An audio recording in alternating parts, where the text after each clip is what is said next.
A Shalom Akim, Shalom, Shalom, giving all praises, glory, and honor to Yahweh, Ba'ashem, Yahweh Shai, Ba'ashem, Rakakwadash. Double honors to the apostles and elders of Great Millstone for teaching us truth and citations to the sincere Akim and Aquatham. Listen, may the blessing of election be upon your house. My name is Raquai. Back in here with another quick and Lord's will is always an edifying lesson. And for today's lesson, I wanted to read through this precept and examine this precept in Sirach, the 30th chapter. And understanding the importance of the relationship between a father and his son. And now, as a nation, let me say it like this: when in warfare, one of the things that is done commonly is that when a city or an empire is conquered, they will delete the males, and now what they would do also, you would take the females, and then the females would be taken as essentially spoils of war, right? So when you look and examine our nation, what Esau has craftily done, is take our fathers and out of the household. So now the fathers are gone, right? The head is gone.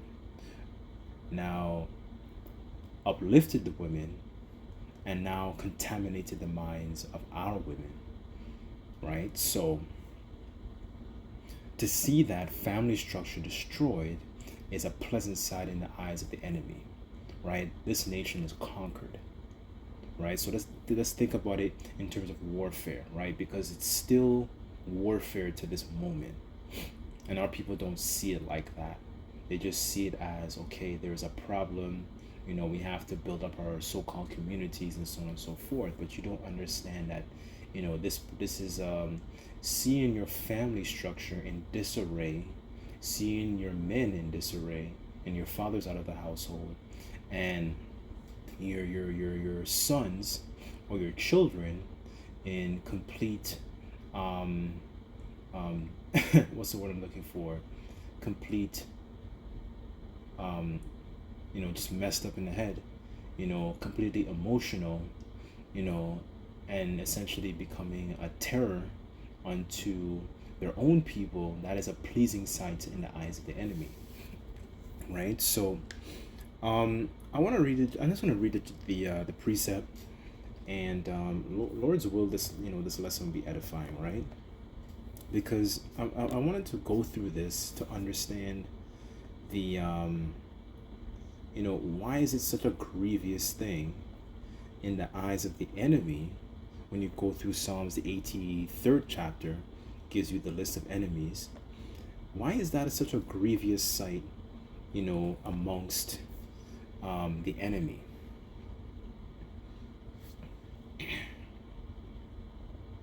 This is Sirach chapter 30, verse 3. And it says, "He that teacheth his son grieveth the enemy, and before his friends he shall rejoice of him. Though his father die, yet he is as though he were not dead. For he have left one behind him that is like himself." Right? So, our children are supposed to be essentially duplicate copies, especially the sons. They're supposed to be a duplicate copy of the father, because that ensures that the child, when the father passes on, they have proper boundaries, instructions, details, so on and so forth, of how to carry on after the father passes, right? This is verse 5. Excuse me. "While he lived, he saw and rejoiced in him, and when he died, he was not sorrowful." Right? He wasn't sorrowful. He wasn't in a state of grief, because he understood that his child was properly well instructed, right? As a matter of fact, let me get that word grieve. This is why it's grievous to see, you know, our people, well, well, I'll say it like this. It's a grievous in the sight of Esau and the elites and the other nations when we are in alignment with Yahweh Bashim Yahushai and we are, in unison.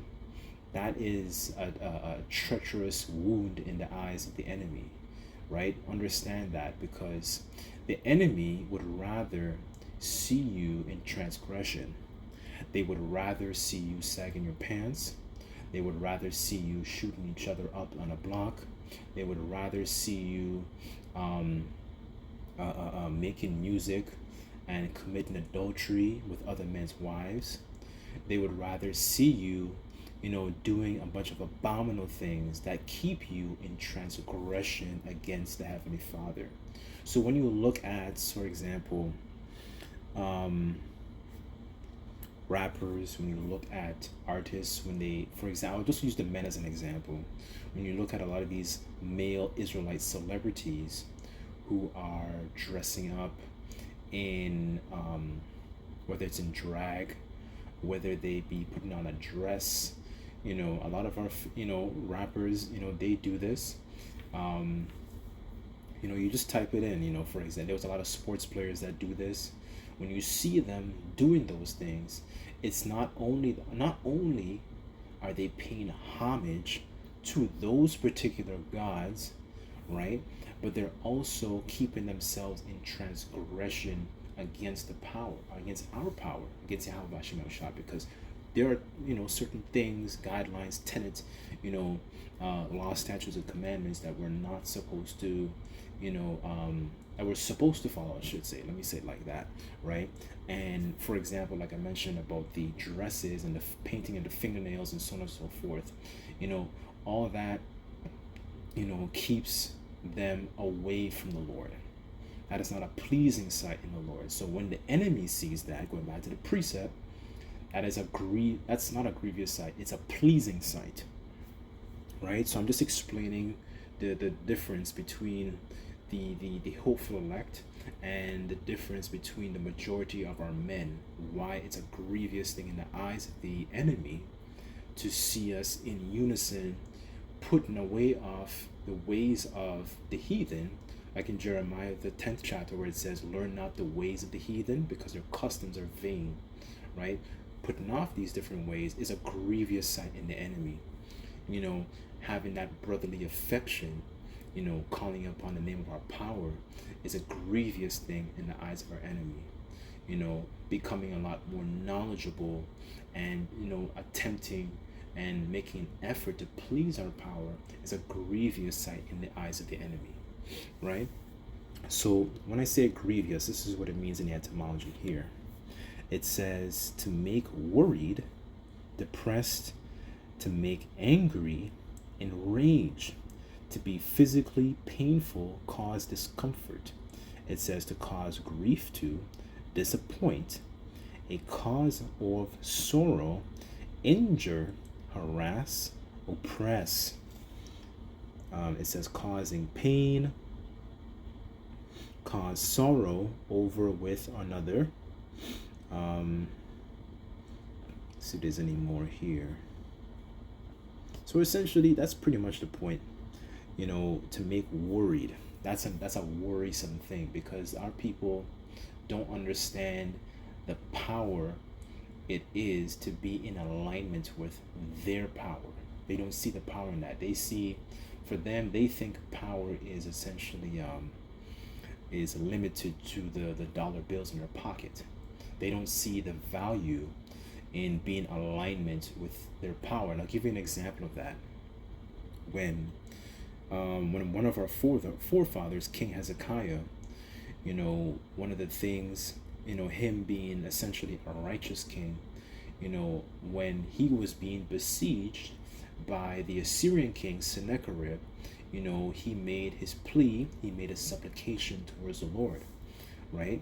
And the Lord essentially came to his defense, as opposed to you seeing, other kings, or when our people are in transgression, the Lord uses the other nations to punish us. But you see the difference between when you're in unison, in alignment with Yahweh Shem Shai, the Lord came through for him and fought for his defense. That's real true power. Not the dollar bills that's in your pocket and you think you can go to the club and get an expensive booth, right? Our people don't understand. They don't understand their enemy. They don't understand that they're in warfare. They don't understand that their enemy seeks to destroy them because they have allowed the comforts of this world to blind them and to distract them from the fact that their enemy has that perpetual hatred, especially Esau has that perpetual hatred for us, right? So to keep us in transgression, their enemy is finding that pleasing, as opposed to when you're coming back to the Lord in repentance and being in alignment with the way the Lord actually is instructing you to do. Our people don't see the value in that, right? That's real power, being in alignment with your power, right? So let me continue here in verse 5. He left behind him an avenger against his enemies, and one that shall requite kindness to his friends. He that maketh too much of his son shall bind up his wounds, and his bowels will be troubled at every cry. Right? So he's given a template of how to conduct himself after the father dies, right? So I wanted to get an example of that.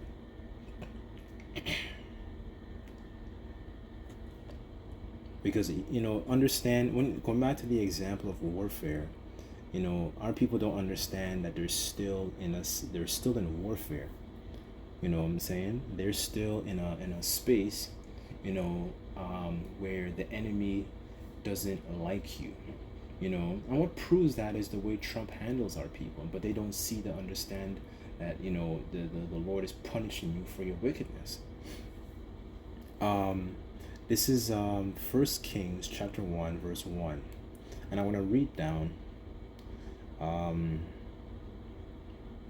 read down to verse 4, and it says, "Now the days of David drew nigh that he should die, and he charged Solomon his son, saying, I go the way of all the earth, and be thou strong therefore, and show thyself a man.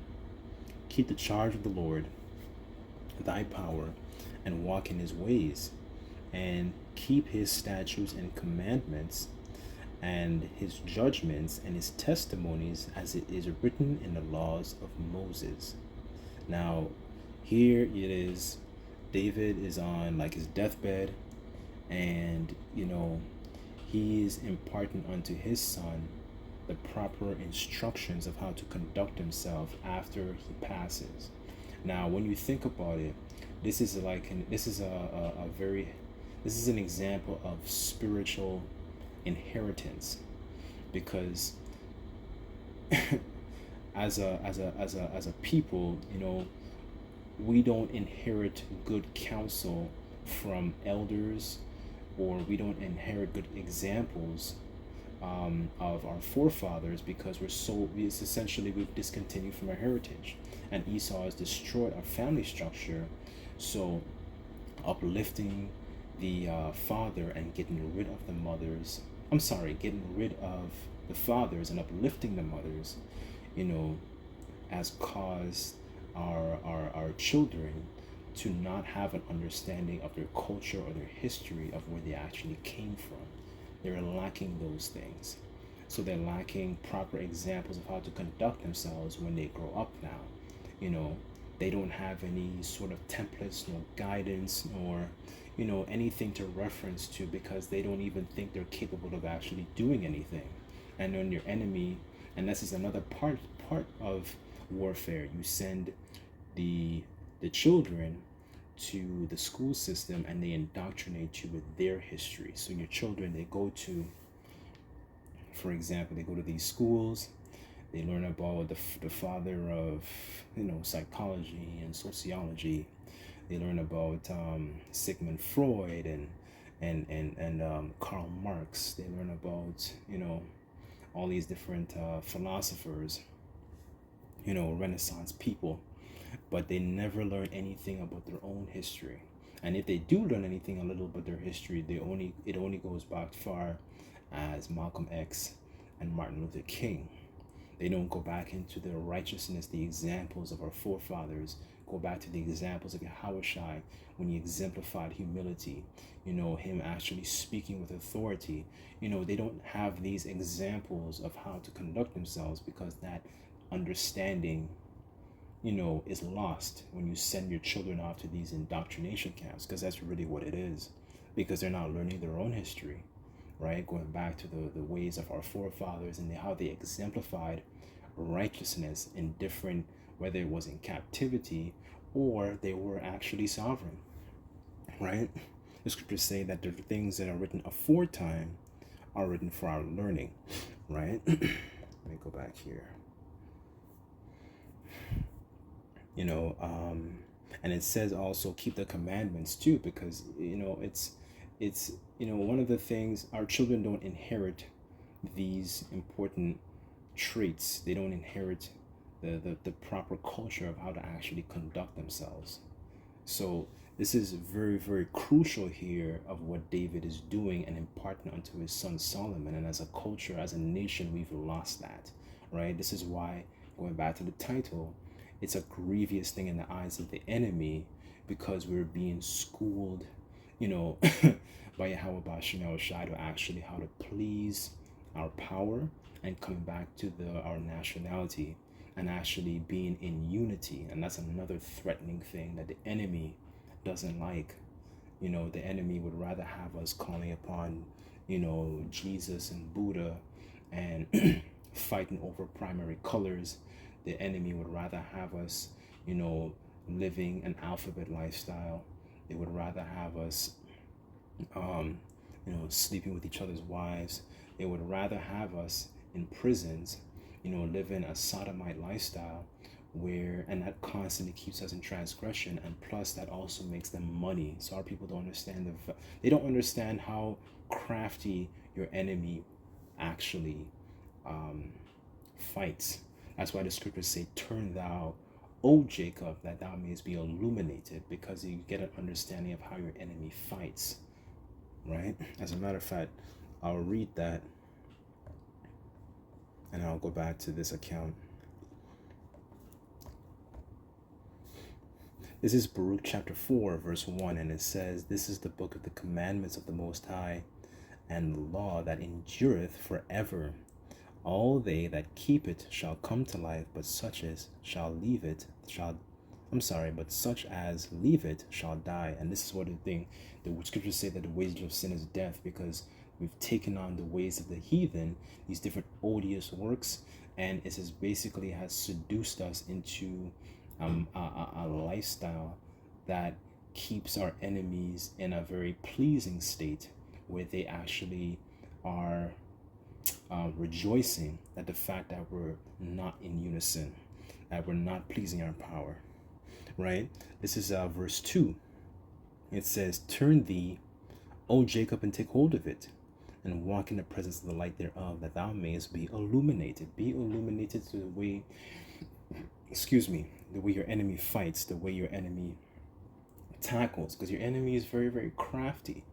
He's very, very crafty. And this is something that our nations, have lost. They have lost that understanding of who they are, so they don't know how to fight. So they're constantly being bombarded with all these different jabs and uppercuts and headshots, to the point where they're taking over, and that includes our children too, right? So what King Solomon what King David here, this charge that he's giving unto Solomon, is very, very, very, very important, in terms of actually continuing the how to actually please the Lord, because that is one thing. You might have some fathers here and there that impart to them understanding of how to actually maybe manage their money or their finances, how to, get a woman in bed or whatever, how much more the understanding of how to please your power.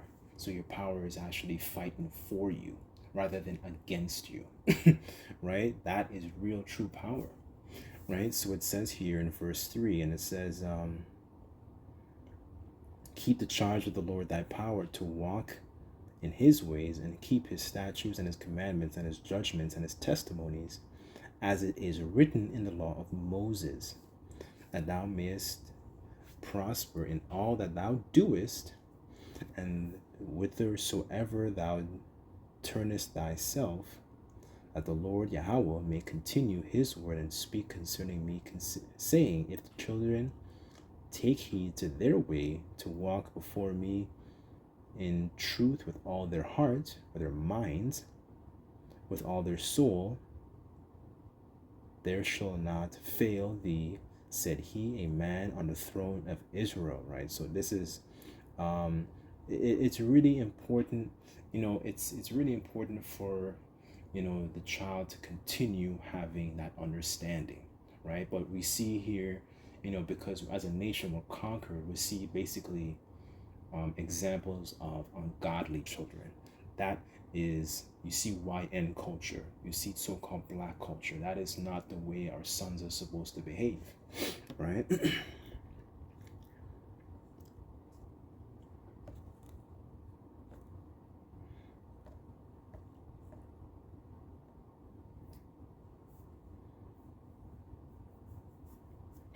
This is Judith chapter 5 verse 17, and it says, and while yes, they sinned not before their power, they prospered, because their power that hated iniquity was with them. But when they departed from the way which he appointed them, they were destroyed in many battles, very sore, and were led captives into a land that was not theirs. And the temple of their power was cast to the ground, and their cities were taken by the enemies. But now they return to their power, and are come up from the places where they were scattered, and have possessed Jerusalem, where their sanctuary is, and seated in the hill country, for it was desolate. So this is giving an example. They were wondering and inquiring about these people, when you go through the book of Judith, and the general Holofernes, they were wondering, about the nature of these people and their God and so on and so forth, right? So this shows that these other nations, they study you. To this day, from this account up until now, they study you.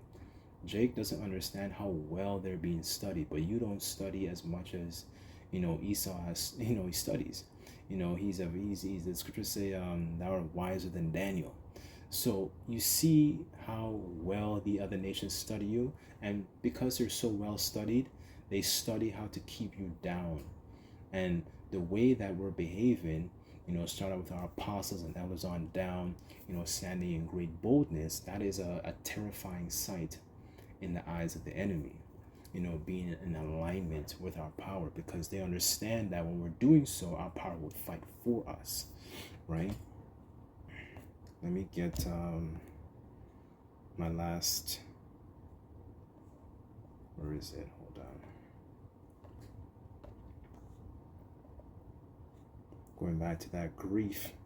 And it says, this is Revelation 11:11, and it says, and after 3 days and a half, the spirit of life from the Most High entered into them, and they stood upon their feet, and great fear fell upon them which saw them. So that 3 days and a half, those 350 years, where you start to see the truth actually being taught and come out about our heritage and who we are. Because prior to that, in early 1960s, you had different examples of our people. They were coming together with certain, initiatives, whether it was the American Indian movement, or it was the Black Panther movement, and this movement and that movement. But what was missing? that spirit was missing, that breath was missing, that understanding was missing, right? So through our apostles and elders and their teachers, you know, it's a grievous sight in the eyes of the enemy, because we're calling upon our power, right? And actually being in alignment and arraying ourselves in the way that the Lord actually wants us to be, not the way that Esau has concocted the media and portrayed us to be a dim washpot, a dim vessel, right? So anyways, I sincerely pray and hope that this lesson was edifying. Just like to give all praises, glory, and honor to Yahweh Bashem Yahweh Shai. Until next time, I say Shalom.